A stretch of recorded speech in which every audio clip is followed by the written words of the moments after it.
ಶ್ರೀ ಶಿವಪುರಾಣ ಪಾರ್ವತೀಖಂಡ. ಸಪ್ತ ಋಷಿಗಳ ಸಂಧಾನ. ಬಂದು ಯೋಚಿಸುತ್ತಾ ಕುಳಿತುಕೊಂಡು, ಶಿವನಾದ ನನಗೆ ಭಿಕ್ಷಾಟನೆಯೇ ನನ್ನ ವೃತ್ತಿ, ಆದರೂ ಇದು ಕಲ್ಯಾಣ ಘಟ್ಟವು. ಆದುದರಿಂದ ಇದಕ್ಕೆ ತಿಳಿದವರನ್ನು ನಿಯುಕ್ತ ಮಾಡುವುದು ಒಳ್ಳೆಯದು ಎಂದು ಯೋಚಿಸಿ ಸಪ್ತ ಋಷಿಗಳನ್ನು ತನ್ನ ಮನಸ್ಸಿನಲ್ಲಿ ನೆನೆಸಿಕೊಂಡನು. ಅವರೆಲ್ಲರೂ ತಕ್ಷಣವೇ ಶಿವಸಂಕಲ್ಪದ ಧ್ವನಿಯಿಂದ ಸಂತೋಷಿಸಿ ವಿಧಾಯಕ ವಿಧಿಗಳನ್ನು ಮುಗಿಸಿ ಅನತಿ ಕಾಲದಲ್ಲಿ ಫಾಲಲೋಚನನ ಮುಂದೆ ಬಂದು ನಮಸ್ಕಾರ ಮಾಡಿ ನಿಂತರು. ಈ ವಿಧವಾಗಿ ತನ್ನ ಎದುರಿಗೆ ನಿಂತ ಭರದ್ವಾಜ, ಅತ್ರಿ, ಗೌತಮ, ವಿಶ್ವಾಮಿತ್ರ, ಜಮದಗ್ನಿ, ಅರುಂಧತಿ ಸಹಿತನಾದ ವಸಿಷ್ಠ ಇವರನ್ನು ನೋಡಿ ಶಂಕರನು ಹಸನ್ಮುಖನಾದನು. ಅವರಿಗೆ ಉಚಿತ ರೀತಿಯಲ್ಲಿ ಮರ್ಯಾದೆಯನ್ನು ಸಲ್ಲಿಸಿ, ಸಪ್ತಋಷಿಗಳಿರ, ತಮ್ಮ ಸಹಾಯದಿಂದ ಒಂದು ಕಾರ್ಯವು ನಡೆಯಬೇಕಿದೆ, ಅದಕ್ಕಾಗಿ ತಮ್ಮನ್ನು ಆಮಂತ್ರಿಸಿದೆ ಎಂದನು ಚಂದ್ರಶೇಖರ. ಮಹಾದೇವ, ತಮ್ಮ ಆಜ್ಞೆಯನ್ನು ಶಿರಸಾವಹಿಸಿ ಪಾಲಿಸುವುದು ಬಿಟ್ಟು ನಮಗೆ ಬೇರೆ ಕೆಲಸವಿಲ್ಲ. ಸವಿಸ್ತಾರವಾಗಿ ನಿಮ್ಮ ಆಜ್ಞೆಯನ್ನು ತಿಳಿಸಬೇಕು ಎಂದು ಎಲ್ಲರೂ ಕೋರಿದರು. ಪರ್ವತರಾಜ ಪುತ್ರಿ ಪಾರ್ವತಿಯು ಹೋದ ಜನ್ಮದಲ್ಲಿ ದಾಕ್ಷಾಯಿಣಿಯಾಗಿದ್ದಳು ಎಂಬ ವಿಚಾರ ನಿಮಗೆ ತಿಳಿದೇ ಇರುವುದು. ನಾನು ಪಾರ್ವತಿಯನ್ನು ವಿವಾಹವಾಗಬೇಕಾಗಿದೆ.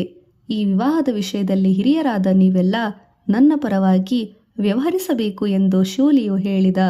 ಜಗದಾನಂದಕಾರಕನಾದ ಇಂತಹ ದಿವ್ಯ ಕಾರ್ಯವನ್ನು, ಈ ಕಾರ್ಯವು ನಮ್ಮ ಭುಜ ಸ್ಕಂದದ ಮೇಲೆ ಹೊರಿಸುವೆಯಾ ಮಹಾದೇವ? ನಿನಗೆ ಸಹಸ್ರ ಸಹಸ್ರ ಕೃತಜ್ಞತೆಗಳು. ನಿನ್ನ ಕೃಪೆಯಿಂದ ನಮ್ಮ ಪುಣ್ಯವು ದ್ವಿಗುಣವಾಯಿತು.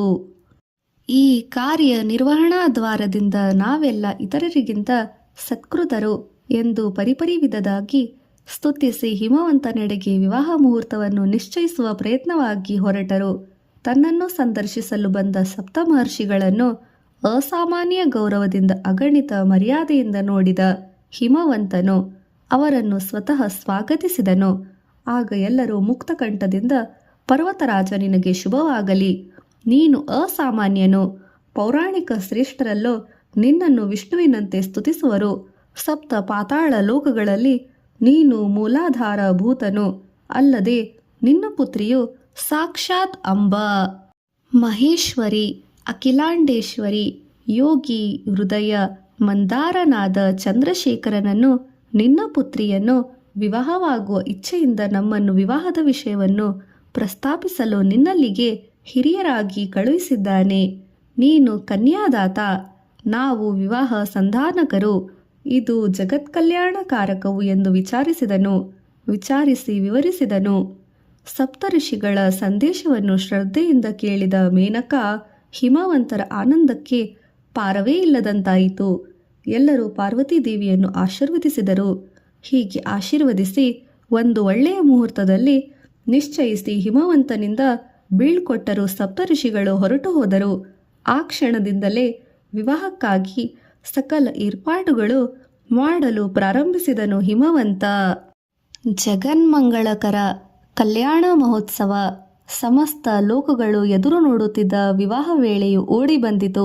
ಗರ್ಗಮುನಿಯ ಆಚಾರ್ಯತ್ವದಲ್ಲಿ ವಿವಾಹ ವೇದಿಕೆ ಆರಂಭವಾಯಿತು. ಸುಮುಹೂರ್ತ ವೇಳೆ. ಮಂಗಳ ವಾದ್ಯಗಳ ಮೊಳಗುವಿಕೆ, ವೇದ ಮಂತ್ರಗಳ ಪಠನೆ, ಇವುಗಳ ನಡುವೆ ಕನ್ಯಾದಾನ ಮಹೋತ್ಸವವು ಜರುಗುತ್ತಿತ್ತು. ಪದ್ಧತಿಯ ಪ್ರಕಾರ ಈಶ್ವರನ ಪ್ರವರಗಳು ಹೇಳಬೇಕಿತ್ತು. ಹಿಮವಂತನು ಈಶ್ವರನ ಪ್ರವರವನ್ನು ಕೇಳಿದಾಗ ಆತನು ಸುಮ್ಮನೆ ತಲೆ ತಗ್ಗಿಸಿ ಕುಳಿತನು. ಆ ಮೌನವನ್ನು ಹೋಗಲಾಡಿಸಲು ನಾರದ ಮಹರ್ಷಿಗಳು ಅದೇ ಕೆಲಸಕ್ಕೆ ತಂಬೂರಿಯನ್ನು ಮಿಡಲು ಶುರು ಮಾಡಿದರು. ಯಾರು ಎಷ್ಟೇ ಹೇಳಿದರೂ ನಿಲ್ಲಿಸಲೇ ಇಲ್ಲ. ಕನ್ಯಾದಾನವು ಮುಗಿದ ನಂತರ ನಾರದರು ವೀಣಾನಾದವನ್ನು ನಿಲ್ಲಿಸಿ ಈ ರೀತಿ ಹೇಳಿದರು. ಎಲೆ ಪರ್ವತ ಶ್ರೇಷ್ಠನೇ, ಬ್ರಹ್ಮ ವಿಷ್ಣುಗಳ ಸೃಷ್ಟಿಸಿದ ರುದ್ರನ ಕುಲಗೋತ್ರಗಳ ಪ್ರವರವನ್ನು ಹೇಳುವುದು ನಮಗೆ ಸಾಧ್ಯವೇ? ಯಾರು ಪರಬ್ರಹ್ಮನೋ, ಯಾರು ನಿರ್ಗುಣನೋ, ಯಾರು ನಿರಾಕಾರನೋ, ಯಾವನು ಪ್ರಕೃತಿ ಅತೀತನೋ, ಯಾರು ಸಮಸ್ತಕ್ಕೂ ಮೂಲ ಕಾರಣನೋ ಅಂಥವನ ಕುಲಗೋತ್ರಗಳ ಪರಿಚಯ ಪ್ರವರವು ಬೇಕೇ? ನಿನ್ನ ಪುಣ್ಯವಶಾತ್ ಅಳಿಯನಾದ ಆ ಜಗನ್ಮಂಗಳಕರ ಮೂರ್ತಿಯನ್ನು ಕೇಳುವ ಮಾತೇ ಇದು ಎಂದು ಹಿಮವಂತನಿಗೆ ಬುದ್ಧಿವಾದವನ್ನು ಹೇಳಿ, ಅದನ್ನು ನಾನು ಹೇಳುತ್ತೇನೆ ಕೇಳು. ನಾದವು ಶಿವಮಯವು, ಶಿವನು ನಾದಮಯನು, ನಾದಕ್ಕೆ ಕುಲಗೋತ್ರಗಳುಂಟೆ. ಆದುದರಿಂದಲೇ ನಿನ್ನ ಪ್ರಶ್ನೆಗೆ ಉತ್ತರವಾಗಿ ನಾನು ವೀಣಾವಾದನವನ್ನು ಸೂಚಕವಾಗಿ ಮಾಡಿದೆನು. ಅದು ನಿನಗೆ ಅರ್ಥವಾಗಲಿಲ್ಲ, ಆದುದರಿಂದ ನಿನಗೆ ವಾಕ್ಪೂರ್ವಕವಾಗಿ ಹೇಳಬೇಕಾಯಿತು ಎನ್ನುತ್ತಿದ್ದಂತೆ ಎಲ್ಲರಿಗೂ ಶಿವತತ್ವದ ಹಿರಿಮೆ ಅವಗತವಾಯಿತು, ಪೂರ್ತಿ ಅರ್ಥವಾಯಿತು ಎಂದು ಯಾರಾದರೂ ಅಂದುಕೊಂಡರೆ ಅದು ಪುನಃ ಪುರಪಾಠವಾಗುತ್ತದೆ. ಕನ್ಯಾದಾನ ಜರುಗಿದ ವೇಳೆಯ ನಂತರ ಉಳಿದ ಎಲ್ಲ ತಂತಿಗಳನ್ನು ಮಹಾ ಸಂತೋಷದಿಂದ ಧ್ವನಿಗೈದನು ಬ್ರಹ್ಮ. ತದನಂತರ ದಂಪತಿಗಳಿಬ್ಬರು ಭಕ್ತಿ ಭಾವದಿಂದ ಬ್ರಹ್ಮಾಸೀನನಾಗಿ ಪಿತಾಮಹನಿಗೆ ಪ್ರಣಾಮ ಮಾಡಿದರು. ಆತನು ವಧೂವರರಿಗೂ ಅಮೃತಾಕ್ಷತೆಯಿಂದ ಆಶೀರ್ವದಿಸಿದನು.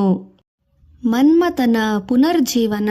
ಅದೇ ಸರಿಯಾದ ಸಮಯವೆಂದರಿತ ದೇವತೆಗಳೆಲ್ಲರೂ ಶಿವನನ್ನು ಪರಿಪರಿಯಾಗಿ ಸ್ತುತಿಸುತ್ತಾ ರತಿದೇವಿಯನ್ನು ಆತನ ಮುಂದೆ ತಂದು ನಿಲ್ಲಿಸಿದರು. ಅನ್ಯೋನ್ಯ ದಾಂಪತ್ಯಕ್ಕೆ ನಿದರ್ಶನವು ಎಂಬಂತೆ ರತಿ ಮನ್ಮಥರು ಪ್ರಣಯೋವ್ಯಾಪಾದಕ್ಕೆ ಕೂಡ ಅವಶ್ಯಕ.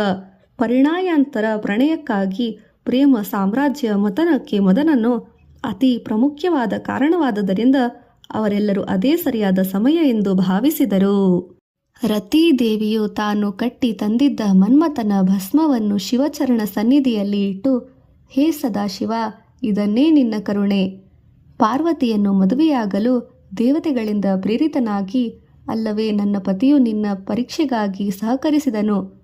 ಅದೇ ತಮ್ಮ ಕೋಪಾವೇಶಕ್ಕೆ ಕಾರಣಭೂತವಾಯಿತು. ಇಲ್ಲಿ ನೋಡು, ನನ್ನ ಪತಿಯವರು ಬೂದಿಯಾಗಿದ್ದಾರೆ. ಅಮ್ಮ ಪಾರ್ವತಿ, ಹೊಸದಾಗಿ ಮದುವೆಯಾಗುತ್ತಿರುವೆ. ಗಂಡನಿಲ್ಲದೆ ಹೆಂಡತಿಗೆ ಎಷ್ಟು ಸಂಪತ್ತು ಇದ್ದರೂ ಅದೆಲ್ಲ ವ್ಯರ್ಥವೆಂದು ತಿಳಿದು ತಪಸ್ಸನ್ನಾಚರಿಸಿದೆ. ಗಂಡನಂದು ಹೊಂದಿದ ದೇವತೆ ನನ್ನ ಬಾಧೆಯನ್ನು ಅರ್ಥ ಮಾಡಿಕೊಳ್ಳುವೆಯಾ ಅಲ್ಲವೇ ತಾಯಿ ಎನ್ನುತ್ತಾ ವಿನಯ ಭಕ್ತಿ ತತ್ಪರತೆಯಿಂದ ಬೇಡಿಕೊಂಡಳು. ಪತಿದೇವನಲ್ಲಿ ಇಟ್ಟಿರುವ ರತಿಯ ಅನುರಾಗಕ್ಕಾಗಿ ಆ ನೂತನ ದಂಪತಿಗಳು ಸನಾತನ ದಂಪತಿಗಳಲ್ಲವೇ ಆದಿದೇವ ಅಂಬಾ ಆಶ್ಚರ್ಯಚಕಿತರಾದರು. ಮನ್ಮಥನನ್ನು ಬದುಕಿಸಿಕೊಡಬೇಕೆಂದು ಬ್ರಹ್ಮಾದಿ ದೇವತೆಗಳೆಲ್ಲರೂ ಭಕ್ತಿಯಿಂದ ಅಭ್ಯರ್ಥಿಸಿದರು. ಕರುಣಾಂತರಂಗದ ಕಾಲಕಂಠನು ಮದನಕುಮಾರನ ಭಸ್ಮವನ್ನು ತನ್ನ ಅಮೃತಮಯ ವೀಕ್ಷಣೆಯಿಂದ ಒಂದು ಸಾರಿ ಅವಲೋಕಿಸಿದನು. ಅಷ್ಟೇ, ಸಮಸ್ತ ಜಿಹ್ನೆ ಲಾಂಛನ ರೂಪ ಯೌವನ ಸಂಪತ್ತುಗಳ ಸಹಿತವಾಗಿ ಪುನರಾವಿರ್ಭೂತವಾಗಿ ಹೊಂದಿದನು ಮನ್ಮಥ. ರತಿದೇವಿ ಪತಿ ಸಮೇತವಳಾಗಿ ಶಿವ ದಂಪತಿಗಳಿಗೆ ನಮಸ್ಕರಿಸಿದರು. ಮದುವೆಯಾದವರಿಗೆ ಹೊಸ ಕಳೆಯು ಬಂದು ಸೇರಿದಂತಾಯಿತು ಕಂದರ್ಪಾಗಮನವು. ಕೈಲಾಸವಾಸಿಯಾದ ಗಿರೀಶ ಪುಣ್ಯಾತಿ ಪುಣ್ಯ ವಿಭವನ್ಮುನಿ ಶ್ರೇಷ್ಠರೀರ ಸಮಸ್ತ ಪಾಪಹರಣಕಾರಕವಾದ ಪಾರ್ವತಿ ಖಂಡದಲ್ಲಿ ಈ ಕಲ್ಯಾಣ ಘಟ್ಟವನ್ನು ನಿಮಗೆಲ್ಲ ಆಸಕ್ತಿಯಿಂದ ವಿನಂತಿಸಿದ್ದೇನೆ. ನಾವೆಲ್ಲರೂ ಈ ಕಲ್ಯಾಣಮನನ ದ್ವಾರ ಧನ್ಯರಾದೆವು ಎನ್ನುತ್ತಾ ಪುರಾಣ ಶ್ರವಣವನ್ನು ಮುಗಿಸಿದರು ರೋಮಹರ್ಷಣರು. ಇಲ್ಲಿಗೆ ಪಾರ್ವತಿ ಖಂಡ ಸಂಪೂರ್ಣಂ. ಶಿವಾರ್ಪಣಮಸ್ತು.